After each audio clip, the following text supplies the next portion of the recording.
All right, guys, so I have a huge story coming out from Warhammer 40K Space Marine 2. Now, you guys know that I'm actually going to be playing this game fairly soon, right? I'm about to finish with Black Myth Wukong. Then I got to move to good old Dustborn because I lost a bet, and now I have to stream that game. But after Dustborn, I'm most likely going to move to Space Marine 2, and I'm pretty excited about it, considering the videos that I've been seeing about it. But with that being said, we have a major story coming out from this game because apparently one of the developers just admitted openly, publicly, for everybody to see that the games at Embracer Company made him want to cry with their overblown attempts at messaging or imposing morals on gamers. Peter, I need you to hold my ears.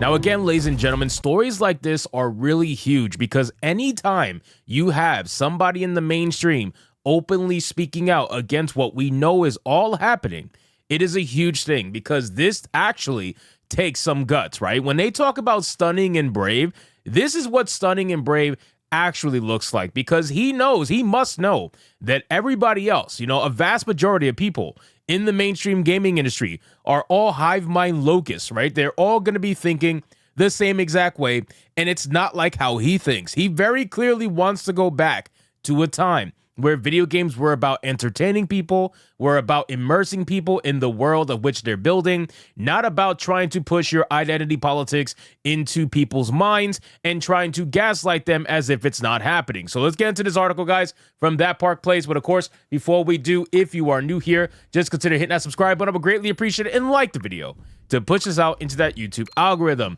It says Warhammer 40K, Space Marine 2 developer and Saber Interactive CEO.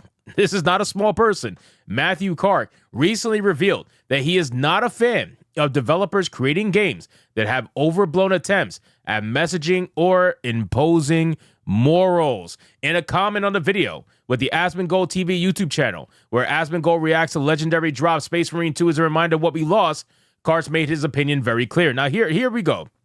I remember that Grums posted this on Twitter, and he wasn't sure if it was real, but it looks like That Park Place has verified the comment. He said, he wrote, "Hey man, CEO of Saber here. I love your videos. When we signed the deal to make Space Marine 2, all I wanted was a throwback game. We had the change to work on something which by its nature was old school. I can't even comprehend many of the current games that we play these days. They are too complex and too much of an investment," he added. Next, he shared that he was inspired by Halo. "We worked on Halo back in the day, and that game could be distilled down to the simplest of shooting loops, but it was entirely addicting. That is what we wanted to recapture." Kark then shared his hope that Space Marine 2 and Black Myth Wukong are the start of a revival in the video game industry to get back to fun and immersion. He wrote the following: "I hope that games like Space Marine 2 and Wukong are the start of a reversion to a time when games were simply about fun and immersion." Now, something like this is actually making me really excited to want to play Space Marine 2 because I already know playing Black Myth Wukong, that game should be Game of the Year, man, or at least a contender for a Game of the Year. But I know deep down, the sad thing is, it's never going to be that, right? Black Myth Wukong will never be Game of the Year, and it will never probably even get recommended for Game of the Year. It'll be mentioned because it's still a Chinese game, and they're heavily supported by China. But at the end of the day, I just don't see how this game is going to win, considering that the games they get voted for and win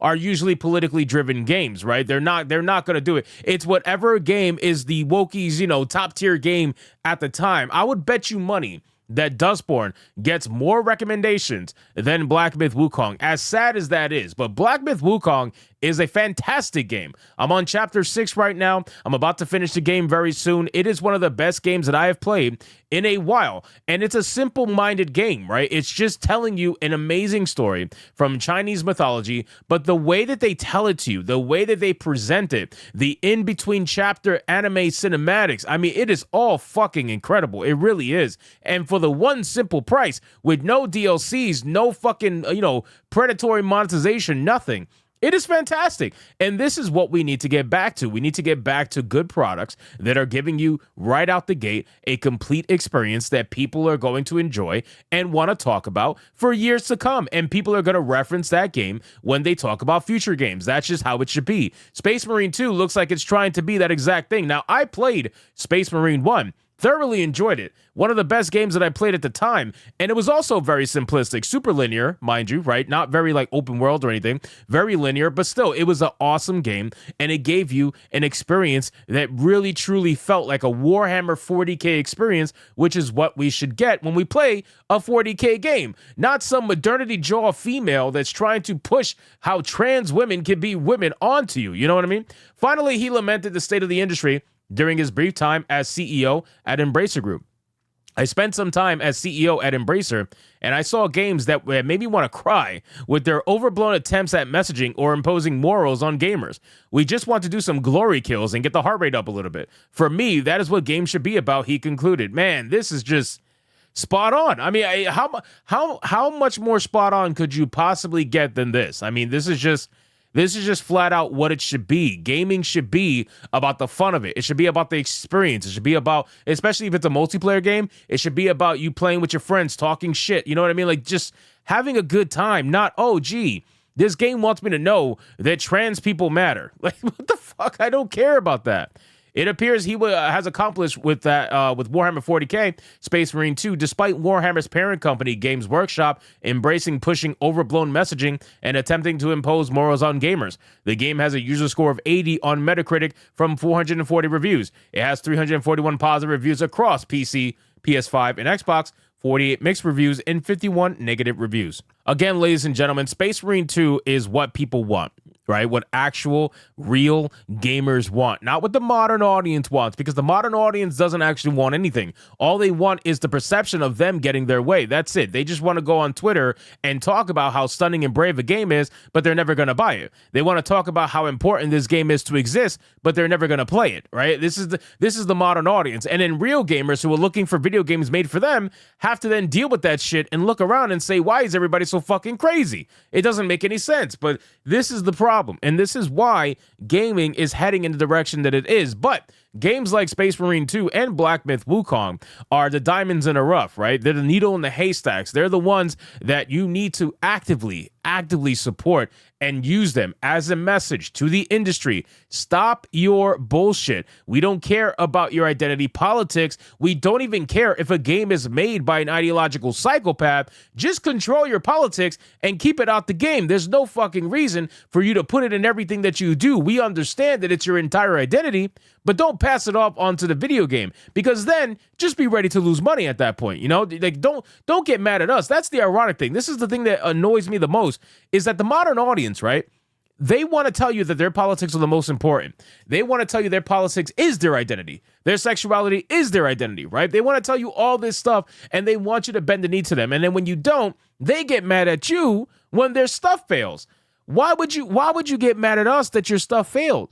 You made the game for yourselves. You made the game for the modern audience. So you need to look at the modern audience for why the game failed. And this is why I'll never respect them. I'll never respect what they asked for. I'll never respect what they tried to do, because at the end of the day, they don't even respect what they're asking for, and they don't even respect what they're trying to do because they don't support it. They don't buy it. They let it fail. They let it bomb. And then they want to blame everybody else but themselves like losers. Then it says, to finish it off, on Steam, the game has very positive reviews from a total of 53,000 reviews. Some of the top reviews praise the game for its old school feel, which I can't wait for, by the way. A review from Fattest Falcon states this game feels like it was made in the mid-2000s, early 2010s, but like in a good way. And honestly, that sounds like a lot of fun. That sounds like something that I really want to get into. So anyway, guys, thank you so much for watching this video. Hope you did enjoy it. If you did, consider leaving me a subscribe. I would greatly appreciate it if you could like the video, comment, let me know what you thought, and I'll see you guys on the next one. Hypnotic out.